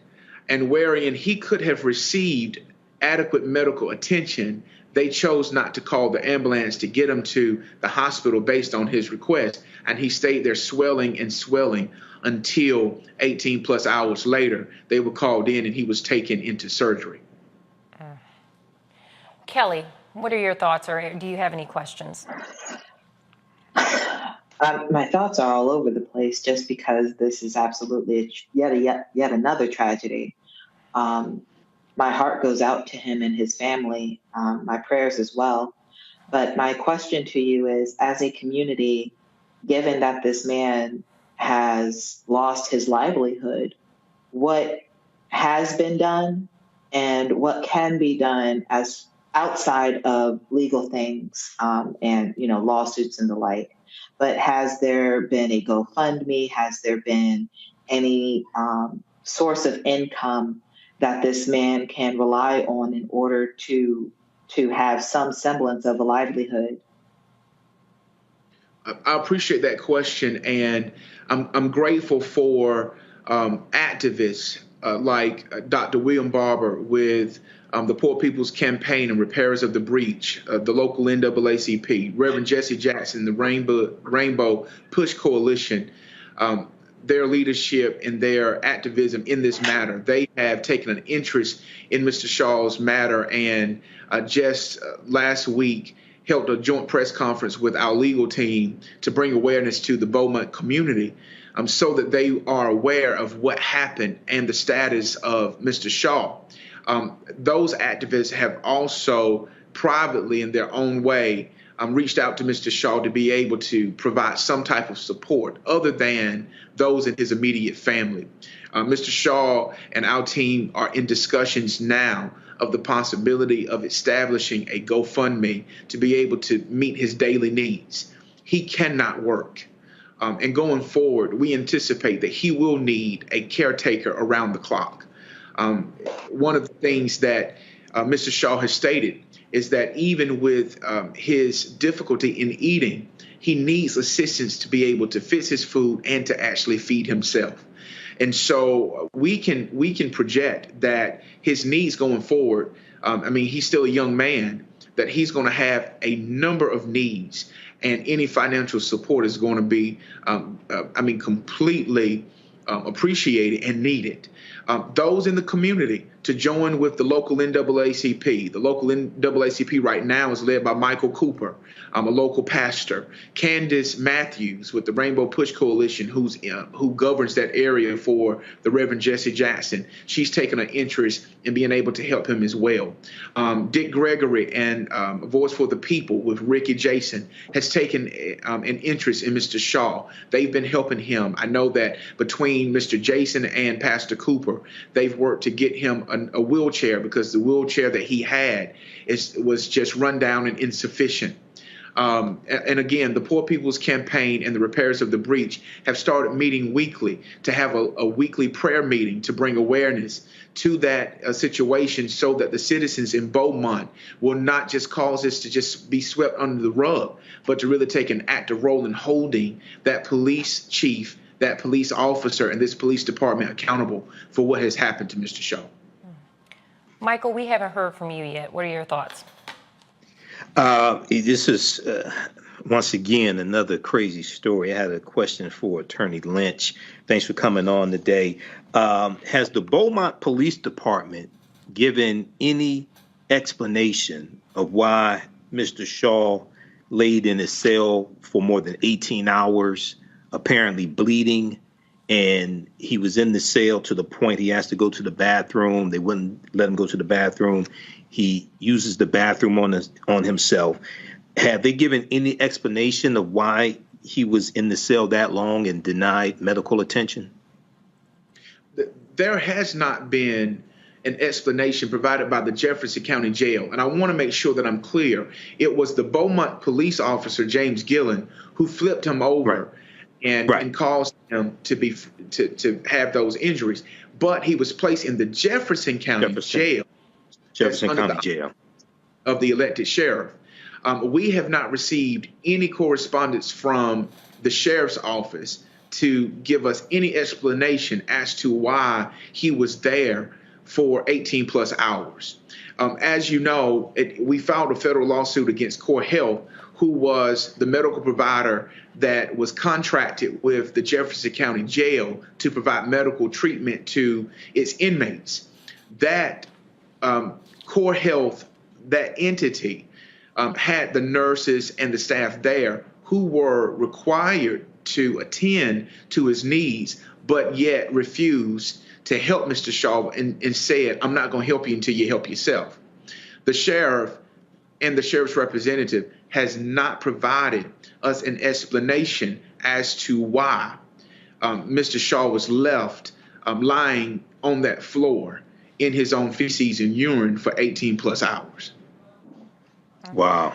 All right. Thank you. Well, Attorney Lynch, I want to thank you so much for joining us today. And again, my prayers go out to your client and his family as well. I'm hoping that he will get that recovery that he's hoping for, so he will be able to walk again. But please keep us up to date on how this progresses, because I know our viewers will love to know, what goes further after our interview with you. So thank you so much for joining us.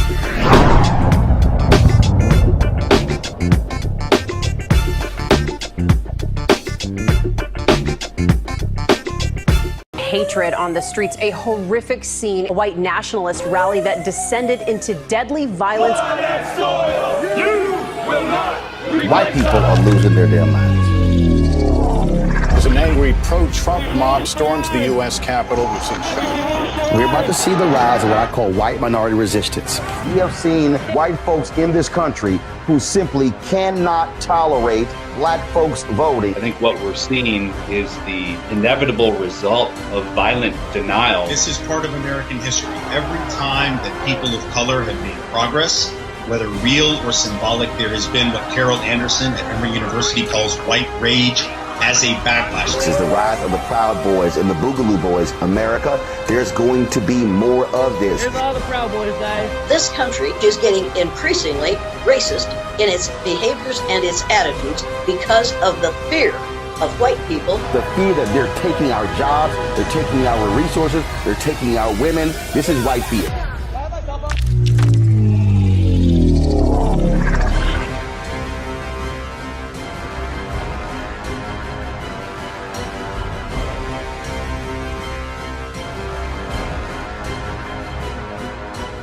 When you talk about blackness and what happens in black culture, we're about covering these things that matter to us, speaking to our issues and concerns. This is a genuine people-powered movement. There's a lot of stuff that we're not getting. You get it, and you spread the word. We wish to plead our own cause.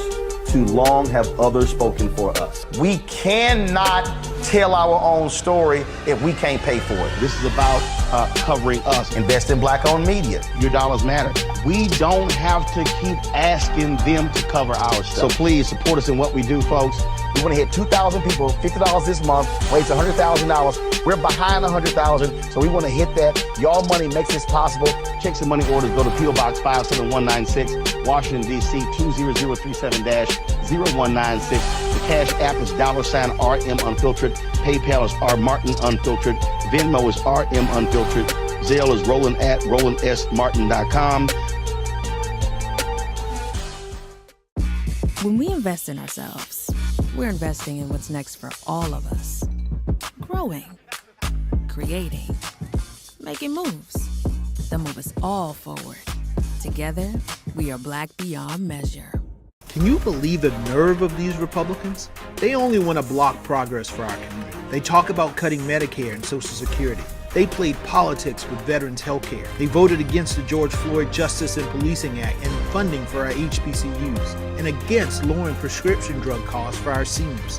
These Republicans keep trying hard to stand in the way, but President Biden, Vice President Harris, and Democrats won't let them. They are delivering for us. The Democratic National Committee is responsible for the content of this advertising. When we invest in ourselves, we all shine.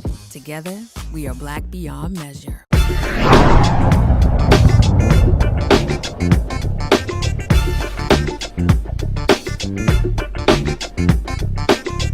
An Alabama pastor thought he was doing the right thing when one of his neighbors asked him to take care of their plants while they were out of town. Well, that neighborly task landed Pastor Michael Jennings in jail. Here's how it all went down. Hey man, how's it going? Pretty good. What you doing here, man? Water flower. All right, they saying that, is that your vehicle? No. It's not? It's the neighbor's vehicle. The neighbor's? 314, I'll be on 13. Okay. Yeah, 10-4. You live here? No, I don't live here. Okay. They saying that this vehicle is not supposed to be here and you're not supposed to be here. Who's saying that? They called about it. I don't know who called. I'm supposed to be here. I'm Pastor Jennings. I live across the street. You're Pastor Jennings? Yes, I'm looking out for their house while they're gone. Okay. Watering their flowers. Okay. Well, that's cool. Now, do you have like ID and all? Oh, no, man. I'm not going to give you no ID. Why not? I ain't did nothing wrong. Well, you look, listen, I'm not saying do nothing wrong. Doc, listen, there's a suspicious person. Look, I used to be a police officer in Goodwater. Don't come here with that. Okay? Look, man, don't do this to me. No. There's a suspicious person in the yard, and if you're not one to identify yourself. I don't have to identify myself. It's not a stop and identify state. That guy know me. He came to my store that got broke in. I live right over there across the street. Who called y'all? That's what we got to figure out. But first, he don't live here. I'm not saying nothing about. You have no right to approach me if I ain't did nothing suspicious or nothing wrong. Listen. Told him I'm a pastor. I pastor until I don't want to hear. Sir. You want to lock me up? Lock me up. Nobody wants to lock me up. I'm not showing y'all anything. I'm going to continue to water these flowers. I don't care who called y'all. Lock me up and see what happens. I want you to. Hey, man, just come here and talk to us. I'm going to water these back flowers is what I'm going to do. Who called y'all? Well, if you would let us talk to you, we can figure stuff out. You know, you're going to catch an obstruction charge if you keep walking away. You can do whatever you want. Do it. Do it. We're just trying to talk to you, man. Come here. 313, 314, 5. 10-4. We got one that's not listening to us.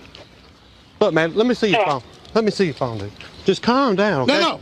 Stop. I like this. Okay. We're just trying to talk to you and see. I don't want to argue with you, okay? All right, go ahead and do what you got to do, Doc. Do what you got to do. Go on and lock me up. Look, just have a seat. It's already not locked up. You're just. It's already a lawsuit, Doc. Yes, sir. It's already a Okay. lawsuit. Just have a seat, okay? Okay, already a lawsuit. Pastor Michael Jennings and one of his attorneys, Joy Travis, joins us from Alabama. I am so sorry that you had to experience this and go through this. I mean, you literally just showed up to do a neighborly favor. You were watering their flowers. I don't know how suspicious that can be, but someone thought it was suspicious and called the police. When you were watering the flowers and they first approached you, what was going through your mind? Well, I kind of knew when he pulled up, he pulled around back instead of pulling in the front. I knew then that it was going to be something to it. He pulled around back, then walked around front as though he was going to sneak up on me or catch me doing something. And he began, the way that he started asking his questions, you know, you supposed to be here, what are you doing here? You know, I think that could have been handled another way, you know. And what was going through your mind? Because you did state that you were in law enforcement earlier in life. So what was going through your mind? Were you anxious? Were you like, no, what were you feeling? I kind of know that I knew the law and what he was doing was wrong. He was actually trespassing, and he wanted ID, and I wasn't gonna give him no ID, which I didn't have ID on me. But I know once they get you in the system, you know, they'll put it down as burglary, suspicion of burglary, or something like that, and you're in the system once they get that ID and call it in, whether you're guilty or not. Now, one of the things I wanted to ask you, you said that you told officers you had a background in law enforcement and that you did not have to produce your identification because you had not committed a crime. So what did they tell you their reasoning was for arresting you? Was it because you wouldn't show them your ID?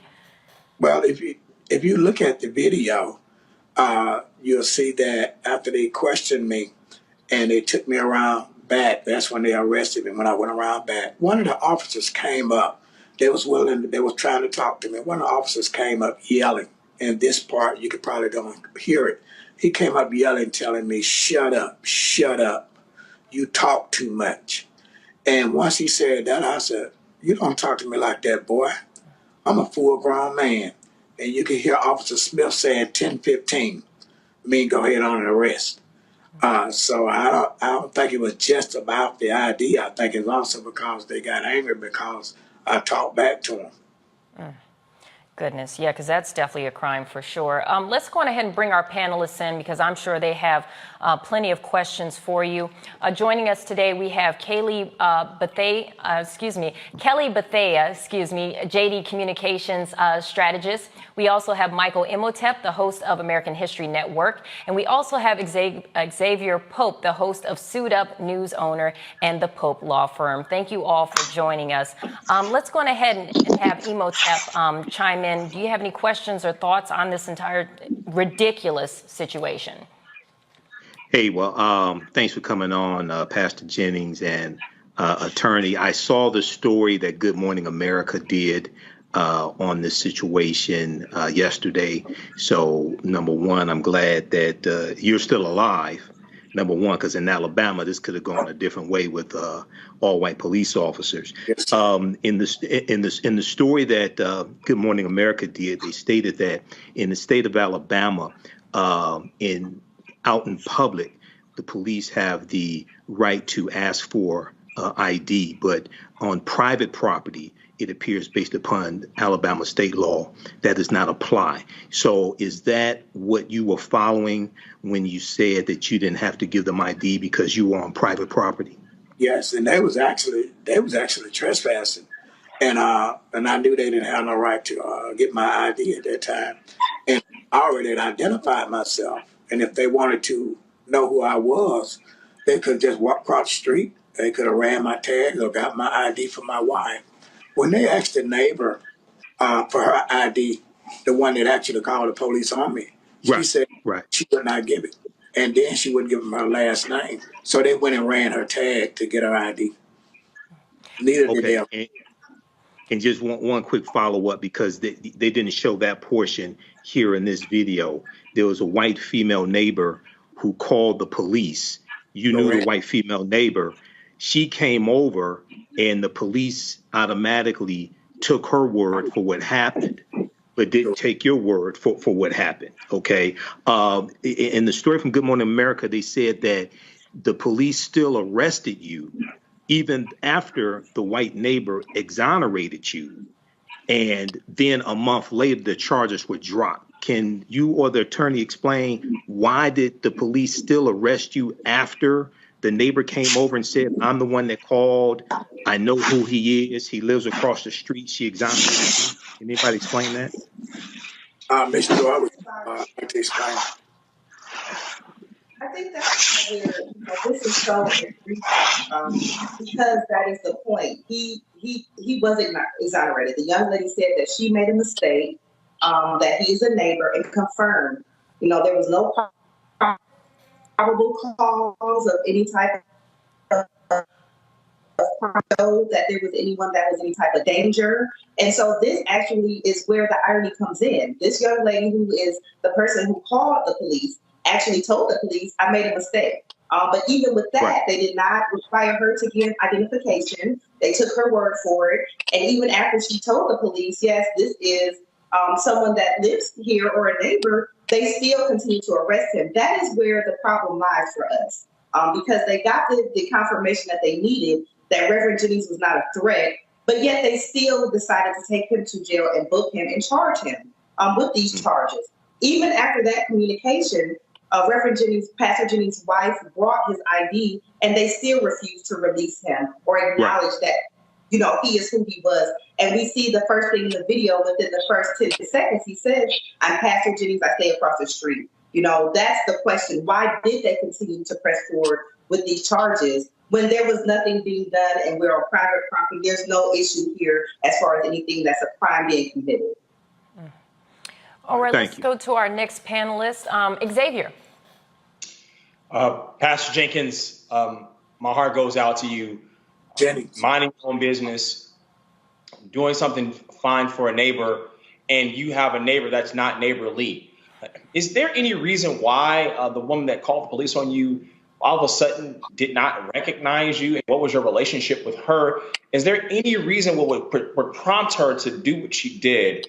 And then kind of waffle back and forth whether you were quote unquote allowed to water the lawn of the neighbor. And then another question as to in terms of why would the police would even assume that if you are not in a vehicle, that you're across the street watering a lawn, that you would even have ID on your person in the first place? To answer your first question, the neighbor said she looked through the fence and she just seen and heard somebody over there. She could have walked around the side and seen that it was me. But a matter of fact, we didn't have any bad relations. She had invited me to come over to celebrate her son's graduation. They were going to have a little thing, get together in the yard that same week. But she acknowledged that, hey, it's my fault. She didn't walk around and look to see if who I said I was. And the suspicion, I believe their suspicion was that when the officer walked up, that I was getting ready to commit a burglary. And the neighbor had told them that that vehicle didn't belong there. And I don't know how she didn't know that, because they drive that vehicle every day right in front of their house. And I think they were suspicious of me having a vehicle there, that I was committing a burglary. And that's why they kept asking me, if that's your vehicle, it don't belong here. And I didn't know my neighbor's last name. I just knew Mr. Roy and Miss Connie. So I guess they thought that was suspicious. But I actually have a question for Attorney Travis. Now, it's stated that after this incident occurred that the charges were dropped. So legally, is that kind of an admittance of them doing something wrong? Is that their way of admitting, yeah, we messed up, so we're dropping this? Can you kind of explain a little bit about that? Well, of course, that is our interpretation because how often is someone arrested and then just charges just dismissed and dropped? So it is our assumption that that is an action of them showing that they were wrong. But I think that they knew that this got way out of hand and shouldn't have gone that way. So we do believe that that is an admission of guilt. We have not had any statement or communication from the city or the police officers, the mayor, the chief of police. We have not heard anything from them as far as a response regarding that. So that is our assumption, and that's why we are moving forward with filing a federal lawsuit because Pastor Jennings' rights were violated. Kelly, we haven't heard from you. Do you have any questions? Yeah, so first and foremost, I'm glad that you are alive, Mr. Jennings, because that is a harrowing ordeal. When we hear stories like this, usually the pushback is the shoulda, coulda, wouldas. He should have just given the ID. He should have just done this, should have just done that. Why didn't he comply, et cetera, et cetera. But at the end of the day, you are a former law enforcement officer. You are a pastor. You are minding your business. And it doesn't matter how amenable you are to officers' instructions or not, it always feels like you're in a catch-22. Meanwhile, the person who made the phone call and made the mistake gets off scot-free. So my question to you is, how do you feel about the talks now of possible ramifications for people who make this mistake of calling before doing their due diligence and making sure that the person is supposed to be where they're supposed to be? Well, I think people like that should investigate. And one thing, if people would just mind their own business in a lot of situations, a lot of these things wouldn't arise. And for us complying, it doesn't matter if anybody know the history of Alabama and the greatest civil rights thing in Alabama. It doesn't matter if you do comply. NBC just did a report. 61% of blacks that comply are still disrespected. So it really don't matter if you comply. You can crawl, you can lay down, and you can end up like George Floyd. It don't matter if you comply. They feel like they're in control and they're going to do what they want to do. And I think because of the fact that I talked back, that made them more angry than anything. But they're supposed to be public servants, to serve and to protect. Attorney Travis, is there anything moving forward? What's next? Well, of course, we are preparing to draft and file in federal court because this is a blatant violation of our client's constitutional rights. We haven't heard anything back from the city at this point. We have not made communication with them or tried to make contact. But we are just preparing to move forward to try to get justice for Pastor Jennings because what happened should not have happened. There are a lot of things that could have been done differently. Things like training that could help in these situations that we continue to see day after day that are happening in not just Alabama. Training to police officers. There was a question about holding the neighbor accountable. I'm not sure what can be done as far as that, but there needs to be something done so that we can have people think a little bit harder about just making allegations about things that they don't know about. Pastor Jennings said it perfectly, to just people to keep in keep to themselves. But we are just preparing to amp things up to file this complaint. We've got a lot of response from citizens across the country, that are just really upset with this.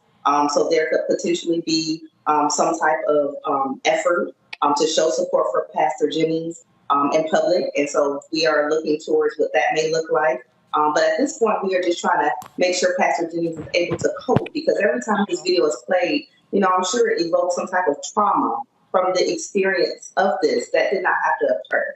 So right now, we are just trying to make sure Pastor Jennings has the stability that he needs so that he can continue to be a resident in his community that helps others and make sure that this does not happen again in his community or anywhere else. And Pastor, do you have any fear for your safety Do you have any concerns that now that you're coming out with this story that you may face some backlash?